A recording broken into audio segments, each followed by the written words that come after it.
오늘은 사도행전 15장 1절에서 5절 말씀 본문을 가지고 온 무리가 가만히 있어 라는 제목의 말씀 전하겠습니다. 예수님께서 승천을 앞두시고 제자들에게 말씀하셨잖아요. 오직 성령이 너희에게 임하시면 너희가 권능을 받고 예루살렘과 온 유대와 사마리아와 땅 끝까지 이르러 내 증인이 되리라. 실제로 이제 하나님의 말씀이 이 제자들을 통해서 예루살렘에서 온 유대, 사마리아, 땅 끝까지 이르러서 확산이 됩니다. 하지만 땅 끝까지 나아가는 길이 한꺼번에 완벽하게 드러나지 않습니다.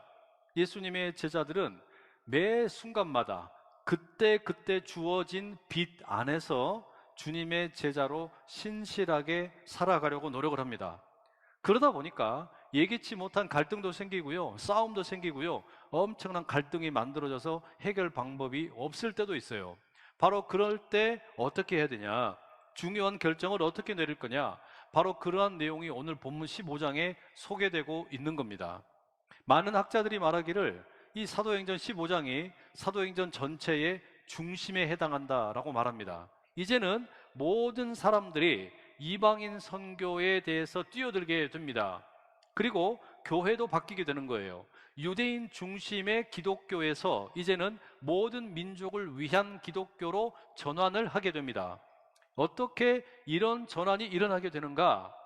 14장의 마지막 부분을 보게 되면 바울과 바나바의 첫 번째 선교 여정이 이제 마무리되는 내용이 나오죠. 이 여행은 비시디아 안디옥과 또 이고니온에서 몰려온 그 일부의 유대인들이 루스드라까지 와가지고 루스드라에서 바울에 대해서 조금 불편한 마음을 갖고 있던 사람들과 합세를 해서 바울에게 막 돌을 던집니다. 거의 죽을 뻔했어요.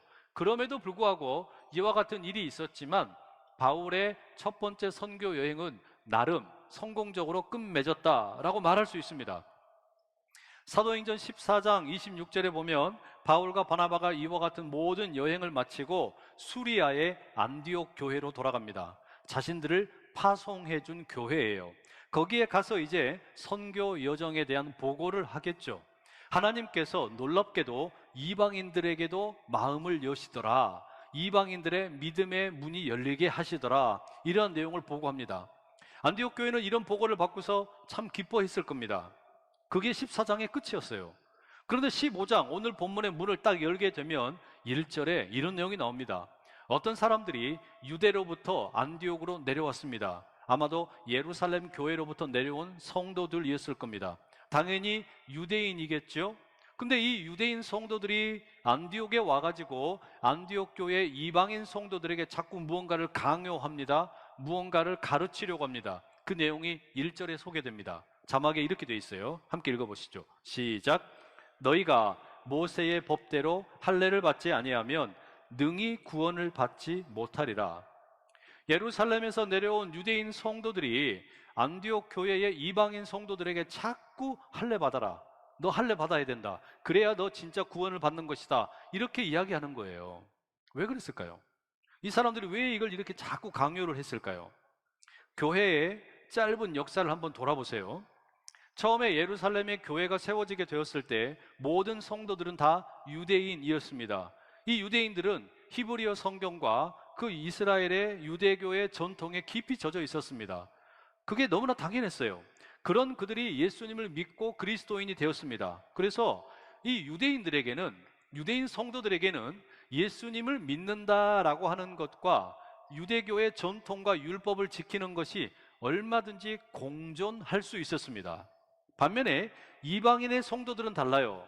이들은 유대인의 무슨 관습이나 무슨 전통이나 율법이나 이런 걸 전혀 모릅니다. 그저 예수님을 만나서 예수님이 너무 좋아서 그래서 이제는 믿음을 갖게 되었고 교회의 성도가 되었을 뿐입니다. 그러니 이들에게는 율법이나 할례와 같은 것을 전혀 신경 쓰지 않았단 말이에요. 예루살렘에서 안디옥 교회로 내려온 이 유대인 출신 성도들이 이방인 성도들의 모습을 보니까 기가 찬 거예요. 아니, 왜 이 사람들은 할례도 하지도 않고 율법의 규정을 지키지도 않지? 이렇게 생각을 하는 겁니다. 그러면서 과연 예수님을 믿고 구원을 받는다라는 것이 율법과 상관없이 가능한 것인가? 이런 질문을 갖게 되고 내린 결론이 뭐냐? 그건 안 된다. 이 사람들은 그렇게 생각한 겁니다. 왜 이렇게 생각을 했느냐? 이유가 있겠죠. 그 이유가 창세기 17장에서 비롯된 것 같습니다. 창세기 17장에 보면 하나님께서 아브라함과 약속을 맺으세요. 그 약속의 내용, 하나님께서 아브라함에게 주시는 언약의 내용이 이렇습니다. 하나님이 또 아브라함에게 이르시되 그런즉 너는 내 언약을 지키고 네 후손도 대대로 지키라. 너희 중 남자는 다 할례를 받으라. 이것이 나와 너희와 너희 후손 사이에 지킬 내 언약이니라. 너희는 포피를 베어라. 이것이 나와 너희 사이에 언약의 표징이니라. 너희의 대대로 모든 남자는 집에서 난 자나 또는 너희 자손이 아니라 이방 사람에게서 돈으로 산 자를 막론하고 난 지 8일 만에 할례를 받을 것이라. 그러니까 하나님께서 아브라함에게 주신 약속이 뭐냐면, 아브라함아, 너의 후손들이 나의 자녀가 되기를 원한다면, 하나님의 백성이 되기를 원한다면 그들은 태어난 지 8일 만에 다 할례를 받아야 된다 말씀을 하신 거예요.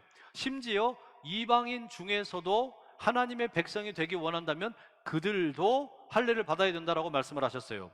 이것 때문에 그 예루살렘에서 내려온 유대인 성도들은 이방인 성도들에게 당신들도 이제 우리처럼 할례를 받아야 진짜 하나님의 백성이 된다라고 말했던 겁니다. 반면에 바울과 바나바의 입장은 달랐어요. 비록 자신들은 유대인이지만 이 이방인들에게는 할례를 강요할 수 없다라고 생각을 한 겁니다. 왜 그랬을까요?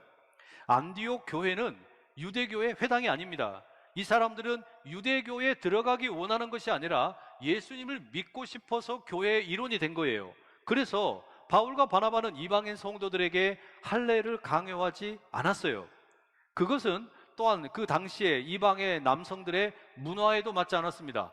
이 사람들은 그렇게 할례를 하는 것은 자기 몸에 손을 대는 것, 훼손하는 것이라 여겼습니다. 이것 때문에 결국에 안디옥 교회가 아주 큰 싸움이 났습니다. 한편에서는 이방인들도 할례를 받아야 된다라고 주장을 하고, 다른 한편에서는 아니 나는 유대인도 아닌데 내가 왜 할례를 받느냐, 이렇게 하면서 아주 그냥 크게 싸움이 난 거예요. 도무지 이게 해결이 되지를 않습니다. 어떻게든지 이게 합의점이 만들어지면 좋을 텐데 그렇게 되지를 않는 거예요. 결국에 안디옥 교회가 어떻게 하느냐, 우리가 대표를 뽑아가지고 예루살렘에 보내자. 예루살렘 교회의 지도자들이 뭐라고 말하는지 한번 들어보자. 이렇게 해서 바울과 바나바 그리고 다른 몇 사람을 보내게 됩니다. 이 다른 몇 사람들이 누구였을까요? 누군지 정확히는 모릅니다.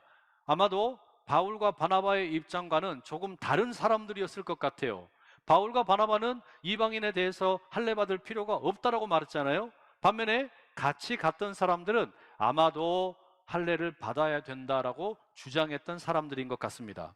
자, 이렇게 해서 안디옥 교회의 성도들을 대표해서 바울과 바나바와 다른 몇 사람이 예루살렘으로 갑니다. 이 길을 가는 동안에 바울과 바나바의 마음이 어땠을까요? 어떤 생각을 했겠습니까? 걱정이 되었을 겁니다. 과연 예루살렘 교회의 지도자들이 이 일에 대해서 뭐라고 말할까? 그 사람들은 다 유대인인데 유대인들에게 유리하게 말하지 않을까? 이런 걱정이 분명히 있었을 겁니다. 그리고 앞으로 이 교회의 미래가 어떻게 될 것인가? 혹시 이 문제 때문에 교회가 완전히 갈라지는 것은 아닐까? 분열되는 것은 아닐까? 이런 생각이 충분히 들었을 거예요. 안디옥 교회에 파송을 받은 일행이 예루살렘 교회에 잘 도착을 했습니다. 교회 성도들이 아주 환대를 해 주었어요. 분위기가 좋습니다. 자, 바울과 일행들이 안디옥 교회의 상황을 보고하고 안디옥 교회를 통해서 이방인들에게 어떻게 복음을 전하게 되었는지, 그리고 이방의 여러 지역에 교회가 세워지게 된 것에 대해서 잘 보고를 했습니다. 그런데 바로 그런 와중에 그 예루살렘 교회 성도 중 한 사람이 바리새인이었는데 예수님을 믿고 회심을 한 사람이 있었어요. 이 사람이 손을 번쩍 들더니 질문을 하는 거예요. 뭐라 그러냐? 아니, 이방인들이 예수님을 믿게 된 거 오케이, 좋다, 아주 좋은 일이다. 그런데 이방인들이 정말로 구원을 받으려면 우리 유대인들처럼 할례를 받아야 된다. 그리고 모세의 모든 율법을 그들도 마땅히 지켜야 된다라고 의견을 주장합니다. 이렇게 보면 여러분 어떻습니까? 안디옥 교회를 찾아왔던 그 예루살렘 교회의 그 유대인들과 다를 바가 없는 거죠. 오히려 이제 문제가 더 심각해질 수도 있게 되었어요. 오히려 여러분, 이게 이제 지금 보면 1절에서는 안디옥 교회에서는 유대인들이 이방인 성도들에게 할례를 요구했어요. 그런데 지금 예루살렘에 내려와 보니까 어떤 성도는 할례 갖고는 안 된다. 할례에다가 모세의 율법도 다 지켜야 된다. 이렇게까지 이야기하는 겁니다. 문제를 해결하러 왔는데 오히려 문제가 더 심각한 지경에 이를 수 있게 되었어요. 자칫하다가는 갈등이 더 커지게 생겼다는 이야기입니다. 이 상황에서 장면의 전환이 일어나는데 아마도 교회 성도들이 전체가 모여 있는 그런 자리에서 소수의 이제 리더들이 모이는 자리로 축소가 됩니다. 장로들 그리고 사도들이 함께 모여서 이 문제를 조금 더 심도 있게 논의하게 되는 거예요. 당연히 양쪽의 주장이 팽팽합니다. 이방인들도 할례를 받아야 된다, 아니다, 그렇게 해서는 안 된다, 옥신각신 다투면서 감정이 상하기도 하고 막 열이 나기도 하고 난리가 났어요. 상당히 길고 치열한 논쟁이 지난 이후에 베드로가 총대를 메고 자기의 입장을 이제 밝힙니다. 뭐라고 하느냐? 여러분들도 아는 것처럼 내가 얼마 전에 고넬료라고 하는 로마의 백부장을 만났습니다. 그리고 그들의 가정에도 찾아갔습니다. 그때 이 사람들은 할례를 받지도 않았는데 모세의 율법을 지키지도 않았는데 놀랍게도 하나님께서 성령을 선물로 주셨습니다. 이 사람들에게 성령을 선물로 주신 것이 하나님의 역사입니다 라고 이야기를 해요. 그러면서 베드로가 말하기를 이방인에게 성령을 부어주신 하나님을 마음을 아시는 하나님이라고 불러요. 사도행전에 나오는 독특한 표현인데 1장 24절에도 가룟 유다를 대신해서 마띠아를 뽑을 때 뭇 사람의 마음을 아시는 주님이라고 하나님을 표현하곤 했습니다. 왜 하나님을 가리켜서 마음을 아시는 하나님이라고 불렀겠습니까? 그 이유는 명확해요. 하나님은 우리가 할례를 했느냐 하지 않았느냐, 율법을 얼마나 지켰느냐, 눈에 보이는 것, 그런 어떤 외부에 보이는 것을 보시는 분이 아니라 우리의 마음을 아시는 분이라는 거예요. 여기에 대해서 이제 베드로가 정리를 합니다. 마음을 아시는 하나님의 역사를 이렇게 정리해요. 8절에서 10절인데요. 세번역 성경입니다. 그리고 사람의 마음속을 아시는 하나님께서는 우리에게 주신 것과 같이 그들에게도 성령을 주셔서 그들을 인정해 주셨습니다. 하나님께서는 그들의 믿음을 보셔서 그들의 마음을 깨끗하게 하시고 우리와 그들 사이에 아무런 차별을 두지 않으셨습니다. 그런데 지금 여러분은 왜 우리 조상들이나 우리가 다 감당할 수 없던 멍에를 제자들의 목에 메워서 하나님을 시험하는 것입니까? 이 베드로의 주장은 요약하자면 이거예요.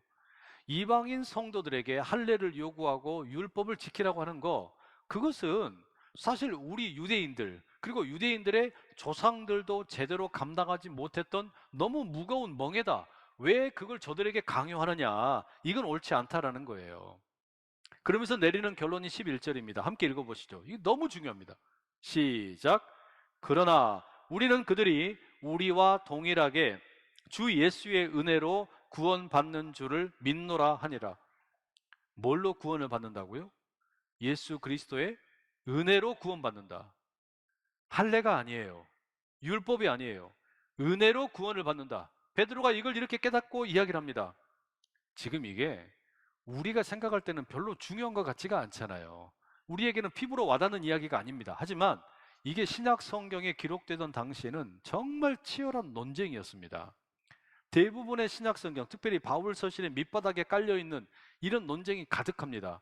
유대인들과 이방인들 사이에 율법을 지켜야 하느냐 말아야 하느냐 이것 가지고 수도 없이 싸웠어요. 베드로의 이 주장, 여기에 대해서 사람들이 수긍을 했을까요? 정확히 알 수는 없습니다. 다만 베드로의 발언이 끝나고 난 다음에 사람들의 반응이 흥미로워요. 12절을 보면 베드로의 이 말이 끝나자 사람들이 전체 다 조용해졌어요. 갑자기 침묵이 찾아온 겁니다. 이 침묵의 존재를 여러분 가만히 우리가 주목을 해봐야 됩니다. 사람들이 침묵을 하는 동안에 무슨 일이 일어날까요? 이 침묵은 이를테면 너무 훌륭한 음악을 듣고 난 다음에 아무 말도 할 수 없어서 감동을 받아가지고 침묵을 하는 것 같은 거예요. 너무 멋진 그림을 보면서 이 그림에 압도되어 가지고 아무런 표현도 하지 못하고 그냥 머물러 있는 것 같은 겁니다. 저는 시편 46편을 좋아하는데 거기에 1절에 보면 하나님은 우리의 피난처시요 힘이시니 환난 중에 만날 큰 도움이시라 이렇게 노래하고, 5절에 보면 하나님이 그 성 중에 계심에 성이 흔들리지 아니할 것이라 새벽에 하나님이 도우시리라 하나님을 찬양합니다. 근데 맨 마지막 10절에 보면 이런 구절이 있어요. 이르시기를 너희는 가만히 있어 내가 하나님 됨을 알지어다. 내가 뭇 나라 중에서 높임을 받으리라. 내가 세계 중에서 높임을 받으리라 하시도다. 하나님이 어떤 분이신가 하면 예루살렘 성전에 거하시면 백성들을 다스리시는 하나님이시니까 이 백성들을 향해서 뭐라 그래요? 너희는 가만히 있어라. 너희는 잠잠하라. 오로지 하나님을 앙망하며 그분을 찬양하라. 이렇게 이야기하는 거예요. 여러분, 그게 뭐겠어요? 하나님의 위대하심을 보고 나면 그저 침묵하며 잠잠하게 그분의 음성에 귀 기울이라, 조용하라 라는 이야기예요.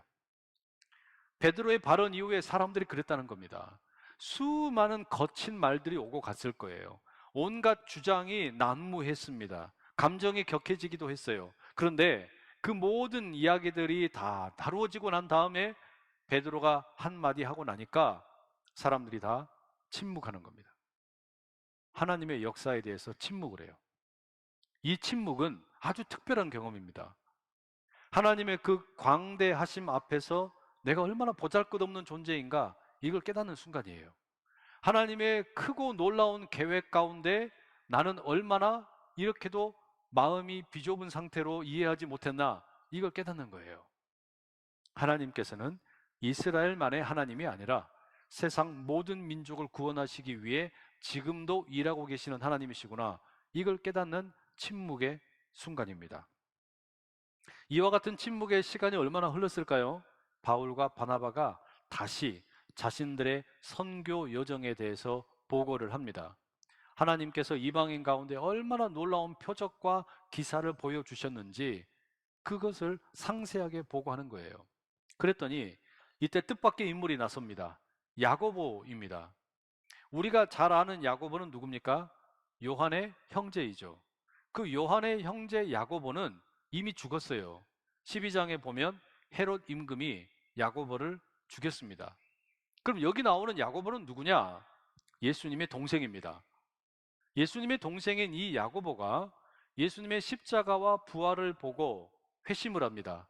교회의 성도가 됩니다. 그리고 이 당시에 예루살렘 교회의 아주 중요한 지도자가 되었습니다. 그가 아모스 선지자의 말을 인용을 해서 지금까지 있었던 모든 일들을 종합을 합니다. 16절, 17절에 이렇게 말하죠.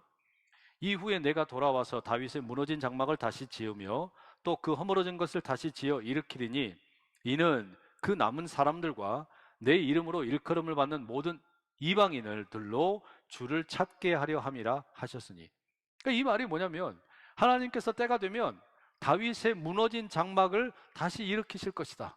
근데 이게 누구를 통해 일어납니까? 예수님이 그 일을 하신 거예요. 예수님께서 다윗의 무너진 장막을 일으키셨는데, 그러면 이제 유대인들 중에서 예수님을 믿는 사람들이 그 자리에 찾아와서 예배를 드립니다. 그럼 유대인 뿐이냐? 그게 아니라는 거죠. 이방인들도 하나님을 찾는 자가 생길 거라는 이야기예요. 이게 아모스서에 이미 예언되어 있다라고 야고보가 지금 말을 한 겁니다. 그러므로 이 야고보가 내리는 결론은 뭐냐면, 그러니 우리가 이방인들을 괴롭히지 말자. 하나님을 찾기 위해서 예수님을 믿는 그들을 우리가 더 괴롭히지 말자. 그저 유대인과 이방인 성도들이 한 교회 안에서 조금은 부드럽게 그리고 건강하게 교제를 할 수 있도록 딱 4가지만 지키라고 하자. 우상의 더러운 것, 음행, 목매어 죽인 것, 필, 이것들을 멀리 하도록 가르치자. 이 4가지 외에 다른 어떤 율법이나 할례를 이방인들에게 우리가 강요하지 말자, 이렇게 결론을 내립니다. 바로 이 결론 때문에 이제 사도행전 15장 이후의 이야기는 이방인들에 대한 본격적인 선교가 펼쳐지게 됩니다. 여러분, 오늘 말씀의 결론이 뭐냐? 이 초대교회의 제자들은요, 어찌 보면 어두컴컴한 밤에 가로등이 하나도 없는 도로를 운전하고 있는 사람들과 같습니다. 의지할 것이라고는 헤드라이트에 불빛밖에 없어요. 그러면 이들이 의지했던 그 불빛이라는 게 뭘까? 네 가지를 우리가 꼽을 수 있어요. 그 첫 번째가 성경 말씀입니다. 성경은 하나님이 어떤 분인지, 하나님의 성품이 어떠하신지 우리에게 알려줍니다. 그런데 우리는 성경 바깥의 세상을 살고 있지 않습니까? 이 세상 가운데서 하나님이 지금 우리를 부르신다, 하나님이 역사하고 계신다, 모든 일들을 분별을 해야 됩니다. 이 분별의 과정에서 필요한 게 뭐냐? 성경에 나타난 하나님이 어떤 분인가라는 거예요. 그게 첫 번째 불빛이에요. 두 번째 불빛은 뭐냐? 경험입니다. 성경의 증언만큼이나 중요한 게 이 사도행전에 보면 사람들이 경험한 것이에요. 이 경험과 성경이라고 하는 것이 서로가 서로를 해석을 합니다. 예상치 못한 일들이 이 교회의 성도들의 삶 가운데 나타난단 말이에요. 예를 들면 성령께서 고넬료와 그의 가족들에게 임하실 줄 누가 알았겠습니까? 어떻게 이방인들에게도 성령께서 임하시지? 이와 같은 뜻밖의 경험을 이제 교회는 해석을 해야만 했고 성경에 비추어서 그걸 돌아보게 됩니다. 그리고 이 경험이 이 교회의 방향을 아주 전격적으로 전환시키는 거예요. 세 번째, 이 성도들이 의지했던 불빛이 뭐냐? 대화입니다. 사도행전 15장은 상당히 오랜 기간 동안에 펼쳐졌을 논쟁을 아주 압축해서 보여줍니다. 이방인과 유대인 사이의 이 논쟁이 절대 하루아침에 끝난 일이 아니에요. 수년 동안 계속되는 논쟁이었습니다. 그런데 이 초대교회는 이런 어떤 문제를 해결하는 데 있어서 중요한 합의에 이를 때까지 긴 대화를 허용을 했습니다. 그 대화 가운데 서로 다른 목소리를 인정을 했어요. 그리고 서로 옥신각신 갈등하고 다투는 것도 허용을 했습니다. 성경과 경험 사이에서 긴 대화를 거쳐서 이제 자그마한 합의에 이르게 되었고, 이 일을 통해서 교회는 담장을 넘어 하나님의 뜻을 따라 움직이기 시작을 한 겁니다. 그 마지막 네 번째, 어찌 보면 제일 중요한 것 중에 하나예요. 그게 뭐냐? 네 번째 불빛은 침묵입니다. 초대교회 이 제자들 치열하게 논쟁을 했습니다. 때로 갈등하기도 했습니다. 하지만 결정적인 순간에 이들은 뭘 했냐? 전능하신 하나님 앞에서 잠잠하게 머무를 줄 알았어요. 침묵할 줄 안 겁니다. 나의 지식과 경험을 절대화하지 않고 하나님께서 이끄신다라는 것을 신뢰하면서 침묵 가운데 머무를 줄 알았다는 거예요. 이렇게 성경과 경험과 대화와 침묵이라고 하는 이 헤드라이트 불빛을 의지해서 이 성도들이 앞으로 나아갈 길을 찾아갔다는 겁니다. 한희철 목사님은 이 침묵에 대해서 이런 기도를 남기셨어요. 말 넘어 계신 당신께 말로써 나아가는 게 늘 어렵습니다. 저녁 어스름, 강물 거슬러 제 집으로 돌아가는 물새처럼 말 없이도 당신께 가는 길을 배우고 싶습니다.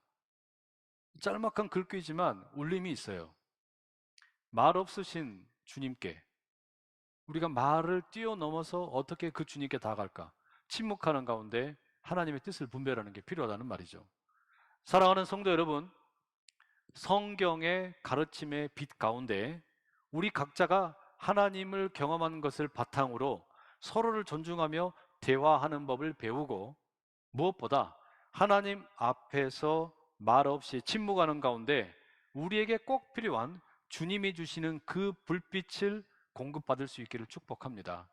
바로 그때 여러분의 삶이 주님의 인도함을 따라 그 긴 여정을 온전히 이루게 될 줄로 믿습니다.